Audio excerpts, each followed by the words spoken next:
My name is Sophie Miller and I'm 28 years old. I work as a marketing coordinator in a small but busy firm in Chicago. My life has always revolved around one simple rule: family first. After our parents passed away, I took on the role of both sister and guardian to my younger brother Ethan. He was only 17 back then, lost and scared while I worked double shifts to keep us both afloat. Fast forward 10 years and Ethan was finally engaged to a woman named Chloe, a charming, polished girl who came from a well-off family. Everyone adored her, at least until you spent more than 10 minutes around her. I had noticed how her smile often hid sharp words and how she loved to make people feel small just to stand taller herself. But Ethan loved her, so I stayed silent. When their engagement party arrived, I wanted the night to be perfect. I had paid for most of it, the venue, catering, and even the floral decorations, quietly without telling anyone. Ethan's job didn't pay much and I wanted to see him happy. The joy on his face meant more to me than the money in my account. The ballroom glowed that night. Soft golden lights, crystal chandeliers, and a string quartet playing romantic tunes. I remember standing by the dessert table watching guests laugh and feeling proud that I made this celebration possible. When Chloe walked by, I smiled and said, "Let's take a selfie together. It'll be a great memory." She turned sharply, her smile fading. Before I could even adjust my phone's camera, she slapped me hard, across the face. The sound echoed through the room. Every conversation stopped. People turned. My cheek burned and for a second I couldn't move. Then she hissed through clenched teeth, "How dare you take my picture with your bloody cheap camera?" Gasps filled the room. My brother froze beside her, eyes wide, lips parted, but he said nothing. Not a single word. I stood there, humiliated, holding my phone. My throat tightened, but I refused to cry. Instead, I took a deep breath, straightened my shoulders, and whispered just loud enough for her to hear, "You'll regret this." She smirked and walked away like nothing happened. But what she didn't know, what no one in that ballroom knew, was that I was sponsoring their entire wedding. Every bill, every deposit, every fancy detail she bragged about came from my pocket. That night, as the music resumed and whispers filled the room, I made a silent promise to myself. I would stop paying. And that decision would change everything. The morning after the engagement party felt strangely quiet. The house that once echoed with Ethan's laughter now felt empty. I sat at my kitchen table sipping coffee, replaying last night's humiliation in my head. Chloe's sharp words, that echoing slap, the look of pity from strangers who barely knew me. I kept telling myself it was just a misunderstanding. Maybe she had too much to drink, or maybe I'd caught her on a bad day. But the more I thought about it, the clearer it became. This wasn't about a camera or a selfie. It was about power. Chloe wanted to show everyone that she could control everything, even me. I opened my laptop and checked my emails. The first message that popped up was from the wedding planner. Remaining payment due, $25,400. My stomach turned. I scrolled through the list of past payments. The $18,000 venue deposit, the $6,500 catering advance, the $4,000 ring design, and countless smaller charges I had quietly covered. Every dollar represented a sacrifice. The extra hours I worked, the vacations I skipped, and the dreams I put on hold. And for what? To be slapped in public and called cheap? I sighed and looked around my small apartment. It wasn't fancy, but it was mine. Every piece of furniture bought with my own effort. I thought of how Ethan used to thank me for raising him after Mom and Dad passed. "You're my sister and my second mother," he once said. Hearing that used to make all the hard work worth it. But last night, when he just stood there frozen, saying nothing to defend me, something inside me broke. Around noon my phone buzzed. It was Ethan. "Hey, can we talk?" I didn't answer. Instead, I opened my banking app and transferred every remaining cent meant for the wedding back into my personal savings. Then I called the wedding planner. "Hi, this is Sophie Miller," I said calmly. "Please cancel all pending services under my name for Ethan Miller and Chloe Bennett's wedding. I won't be responsible for further payments." There was a pause on the other end. "Are you sure, Ms. Miller? The wedding is in 3 weeks." "Yes," I replied firmly. "Completely sure." After hanging up, I sat back in silence, feeling something I hadn't felt in months. Peace. It wasn't revenge, it was clarity. Later that evening, I got a message from Natalie, one of Chloe's friends. "Just a heads up, Sophie. Chloe's been telling everyone you're jealous of her. She said she might convince Ethan to cut ties with you after the wedding. I stared at the screen, my hands trembling slightly, not from fear but realization. Chloe wasn't just cruel, she was calculating. But what she didn't know was that her plan to humiliate me had just backfired. Because from that moment on, every luxury she had been flaunting was about to disappear, one unpaid bill at a time. 3 days passed before the first cracks started to show. I was at work, editing a client's campaign when my phone began buzzing non-stop. Calls from Ethan. Then from the wedding planner. Then from a number I didn't recognize. I ignored them all, until one message popped up that made me smile. Hi Ms. Miller, this is Donna from Golden Rose Events. The wedding bookings have been placed on hold due to unpaid balances. Please confirm if we should proceed or cancel. I leaned back in my chair and whispered to myself, cancel everything. That evening I went through every vendor contract one by one. The decorator, the caterer, the florist, all of them had my name on their invoices. Chloe had never even bothered to ask how things were getting paid. She just assumed the quiet sister would take care of it all. When I called the venue manager to confirm the cancellation, he sighed, that's unfortunate. Your brother's fiancée came in yesterday demanding upgrades. Diamond centerpieces, imported flowers, even a live jazz band. She said money wasn't a problem. I couldn't help but laugh softly. It is now. After hanging up, I checked my emails again. Dozens of unread messages. Each one about bills, deposits, and vendor requests. I carefully replied to each one. Cancel. Cancel. By the next day, the domino effect had begun. The catering company withdrew. The photography team declined to continue. The venue placed the date back on the market. And Chloe, the woman who called my camera cheap, was suddenly without a wedding. At noon my phone finally rang again. Ethan's voice came through, filled with panic. Sophie, what's going on? Chloe's furious. The planner says the payment didn't come through and the caterer cancelled. I stayed calm. That's right. Because I'm not paying anymore. Wait, what? You can't just stop. The wedding's in 3 weeks. Oh, I can, I said quietly. And I did. Maybe Chloe can cover the costs with that expensive attitude of hers. There was silence. Then he muttered, you're being selfish. That word hit me harder than the slap. I almost laughed at the irony. Selfish? Then I've been paying for everything, your venue, her dress fittings, the deposits, all of it. And you stood there watching while she humiliated me in front of everyone. He didn't respond. I could hear his breath shaking through the phone. Finally I said, you chose silence that night. Now live with it. Then I hung up. Later that evening I got another unexpected call, this time from Mr. Bennett, Chloe's father. His voice was cold and formal. Miss Miller, is it true you were the one funding the wedding? Yes, sir, I replied. There was a long pause. Then he said, I appreciate your honesty. I'll handle things from here. And for what it's worth, I'm sorry for my daughter's behavior. She's difficult. That night I went to bed with a strange feeling. Not guilt, not revenge, but freedom. I had finally stopped being their silent savior. But what I didn't know then was that Chloe's humiliation had only just begun, and the truth about her would soon tear everything apart. By the next week, everything began to unravel, and fast. I was in my apartment folding laundry when my phone buzzed again. This time it wasn't Ethan or Chloe. It was Natalie, Chloe's friend, the one who'd warned me earlier. Sophie, you won't believe what's happening. Chloe's freaking out. Her dad just pulled his entire financial support. He said he's embarrassed by her behavior at the engagement. I smiled quietly, almost in disbelief. Really? Yeah. Apparently someone told him what she did to you. He said, if my daughter can't respect her family, she doesn't deserve my money. For the first time in weeks I laughed, not out of cruelty but out of justice finally catching up. That same day I received a message from the wedding planner. We've been instructed by Mr. Bennett to cancel all Chloe's luxury upgrades immediately. He said she'll have to pay for any new arrangements on her own. I could almost picture Chloe's face turning red with rage. By that evening my phone started buzzing again, this time from Ethan. I ignored the first 2 calls but answered the third. His tone was sharp, defensive. Sophie, what did you do?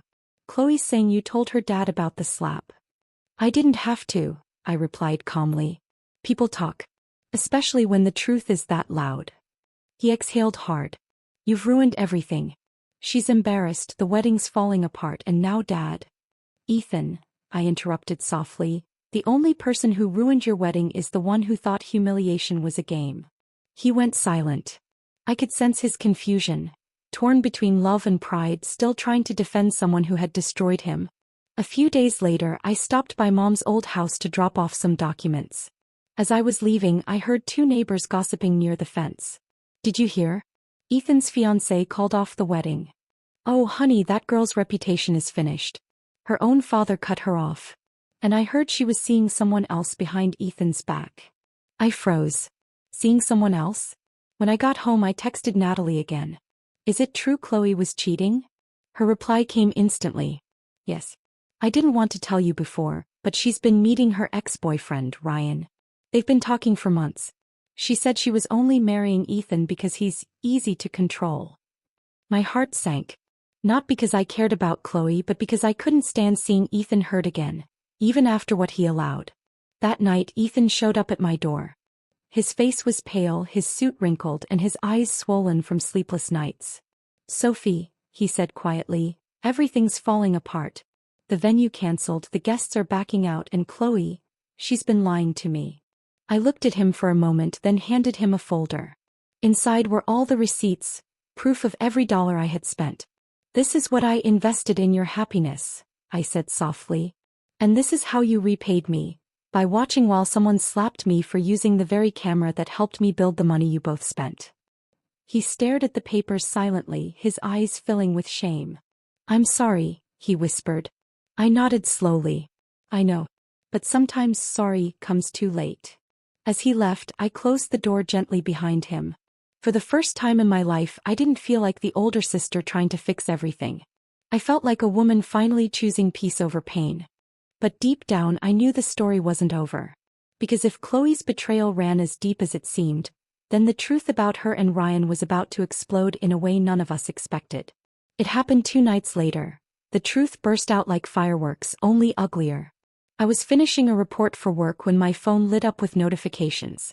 Group chats, missed calls, and social media tags, all mentioning one thing: Chloe Bennett's scandal. Curious, I opened Instagram. The top trending post was a photo of Chloe, in a dim restaurant, holding hands with a man who wasn't Ethan. Caption read, "When loyalty is just a word. Hashtag caught cheating, hashtag engagement scandal." The man in the picture was Ryan, her ex-boyfriend. My stomach twisted. The photo had been posted by Ryan's current girlfriend, Amber, who tagged both Chloe and Ethan. The comments were brutal. Friends, co-workers, and even distant relatives tearing into Chloe's lies. Within minutes, Ethan called. His voice was trembling. Sophie, you saw it, right? Yes, I said softly. I did. He let out a shaky breath. She admitted it. I confronted her and she said it wasn't serious, that she was just confused. I can't believe I defended her after what she did to you. There was a long pause between us. For the first time, I didn't hear the boy I had raised. I heard a man who was finally facing reality. That night, Chloe's perfect world collapsed. She lost her job at the PR firm because her image no longer aligned with company values. Her father, Mr. Bennett, issued a public statement cutting all ties with her, saying, "No daughter of mine will use deceit and greed to climb higher." But it didn't stop there. At a small family dinner organized by Ethan, Chloe decided to make one last desperate move. She showed up uninvited, her hair messy, makeup smudged, but her arrogance still intact. She slammed her purse on the table and shouted, "You all turned against me because of her." She pointed straight at me. I stayed calm. "No, Chloe. You destroyed yourself. I just stopped helping you hide it." She laughed bitterly. "You think you're so smart, Sophie? Always acting innocent while sneaking into everyone's business." I opened my phone, pressed play on a voice recording, and let her own words echo through the room, the message she'd accidentally sent to me weeks ago. Her voice played loud and clear. "Once I marry Ethan, I'll get half his money and be done. He's too naive to see it coming." The silence that followed was unbearable. Ethan's face turned pale. Chloe froze, eyes wide, her confidence crumbling. "You recorded me," she stammered. I looked her dead in the eye. "No, you sent it to me yourself. Guess your perfect act isn't as flawless as you thought." Her voice cracked. You ruined me. I stood up slowly. No, Chloe. You ruined you. Ethan didn't say a word. He just took off his engagement ring and placed it gently on the table.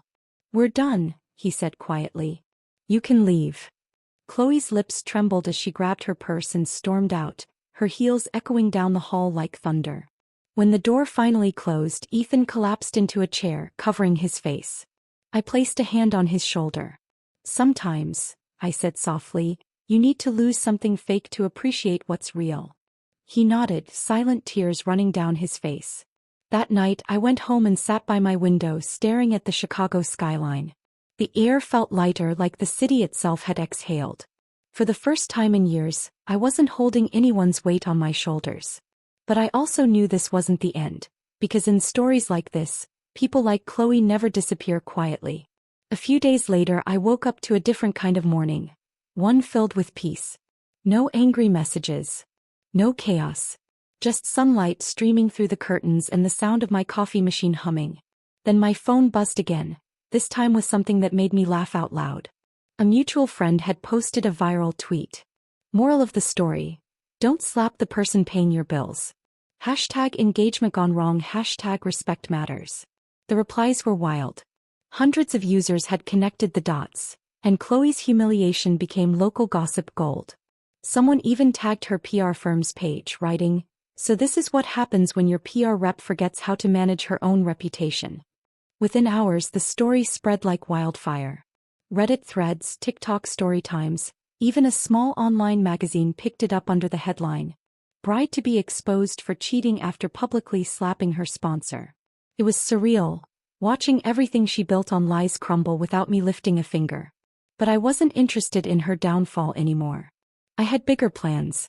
That evening I logged into my old photography account, the one I hadn't touched since college. I scrolled through old pictures I'd taken with my cheap camera. Family gatherings, nature shots, street portraits. They weren't perfect, but they were mine. Chloe's insult replayed in my head. "How dare you take my picture with your bloody cheap camera?" And something inside me shifted.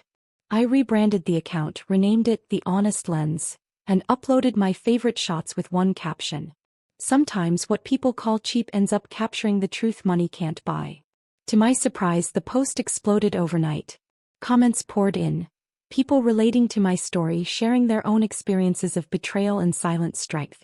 Some even started booking photo sessions, saying they wanted someone who sees beyond the filter.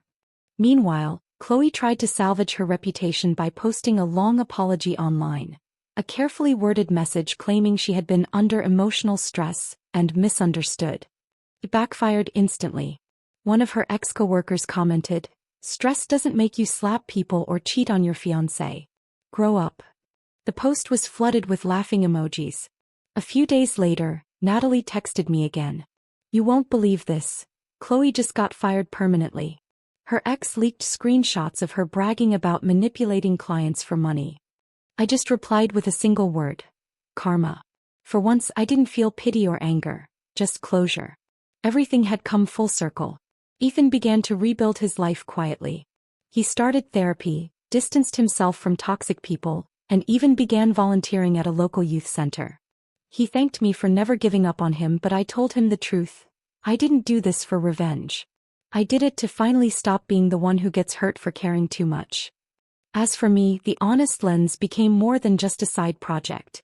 Within months, I was booked out with photography sessions every weekend. Local artists reached out for collaborations, and a small gallery even offered to showcase my work. My cheap camera had become the very thing that set me free. Still, late at night when I scrolled through my messages, I noticed one unread text sitting at the bottom, from Chloe. "Sophie, I'm sorry. I lost everything. I never meant for it to go that far." I didn't reply. Some apologies come too late and some lessons need to stay learned the hard way. But deep down I knew this wasn't the last time our paths would cross, because people like Chloe don't disappear when the curtain falls. They always try to come back for an encore. And when she did, I was ready. Months passed and life started to feel normal again. Only this time it was my version of normal. No one depended on me financially, no one drained my energy, and no one treated my kindness like a weakness. I had finally learned how to live for myself. My photography business, The Honest Lens, had become something bigger than I ever imagined. People from all over Chicago started booking sessions. Weddings, portraits, even business shoots. What once began as a small passion project born out of humiliation had turned into a thriving career. One morning as I was editing photos, an email popped up from a local art gallery. "Dear Ms. Miller, we're hosting an exhibit titled, Through My Eyes, Stories of Resilience, and would love to feature your work." I read the line twice, stunned. Me, the same woman who once stood frozen after being slapped in front of hundreds of people, was now being recognized for her vision. Later that week, Ethan stopped by my studio.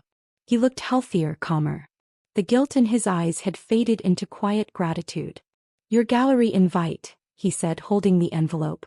"I'm proud of you, Sophie. You did all this without anyone's help." I smiled.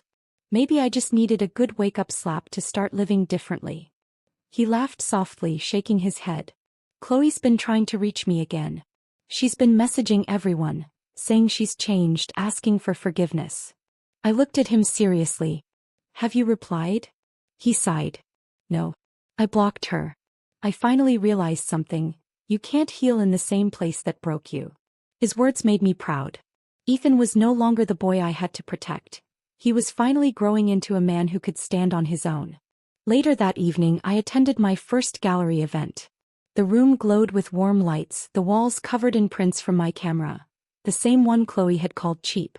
Guests admired the rawness of my photos, the way each frame seemed to tell a story without words.